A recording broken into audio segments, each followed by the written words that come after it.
சட்டமன்ற தேர்தலில் அதிமுக சார்பில் போட்டியிட விருப்பமனு அளித்தவர்களுடன் சென்னை ராயப்பேட்டையில் உள்ள தலைமை அலுவலகத்தில் அதிமுக பொதுச் செயலாளர் எடப்பாடி பழனிசாமி நேர்காணல் நடத்தி வருகிறார். இது தொடர்பான விவரங்களோடு இணைகிறார் நம்முடைய செய்தியாளர் லதா. மூன்றாவது நாளான இன்றைய நேர்காணலில் எந்தெந்த மாவட்டங்களை சேர்ந்தவர்கள் பங்கேற்றிருக்கிறார்கள்? முழு விவரங்கள்.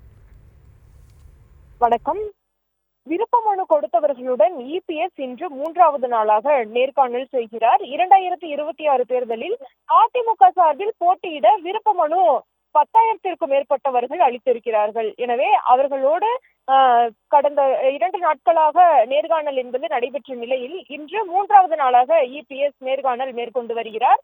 இன்றைய தினத்தை பொறுத்த வரைக்கும் காலை விருதுநகர் மேற்கு, கடலூர் கிழக்கு, கடலூர் வடக்கு, கடலூர் தெற்கு, கடலூர் மேற்கு, நாகப்பட்டினம், மயிலாடுதுறை, திருச்சி புறநகர் வடக்கு ஆகிய கட்சி அமைப்பு ரீதியான மாவட்டங்களை சார்ந்த விருப்பமனு அளித்தவர்களோடு இபிஎஸ் இன்று காலை நேர்காணல் செய்கிறார். மேலும் இன்று மதியத்திற்கு மேல் இரண்டாவது அமர்வில் திருச்சி மாநகர், திருச்சி புறநகர் தெற்கு, பெரம்பலூர், அரியலூர், கிருஷ்ணகிரி கிழக்கு, கிருஷ்ணகிரி மேற்கு, தருமபுரி ஆகிய கட்சி ரீதியான மாவட்டங்களை சார்ந்த விருப்பமனு அளித்தவர்களோடு இபிஎஸ் நேர்காணல் செய்கிறார்.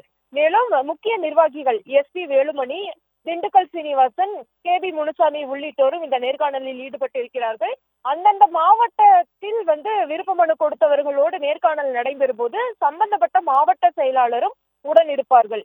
எனவே ஒரு தொகுதி என்றால் அந்த தொகுதிக்கு உட்பட்ட அனைவரையுமே, விருப்பமனு கொடுத்த அனைவரையும் ஒரே நேரத்தில் உட்கார வைத்து அந்த நேர்காணல் என்பது நடைபெறும். ஒவ்வொரு இடமும் அவர்கள் என்ன மாதிரியான கட்சி பணிகளை மேற்கொண்டு இருக்கிறார்கள், அந்த தொகுதியில் அவர்கள் எவ்வளவு பிரபலமானவர்கள், எவ்வளவு செல்வாக்கானவர்கள் என்பதையெல்லாம் இபிஎஸ் கேட்டறிய இருக்கிறார். எனவே தொடர்ந்து ஏற்கனவே வெள்ளி, சனி ஆகிய நாட்களில் இந்த நேர்காணல் நடைபெற்றிருந்தது. இன்று மூன்றாவது நாளாக நேர்காணல் நடைபெற்று வருகிறது.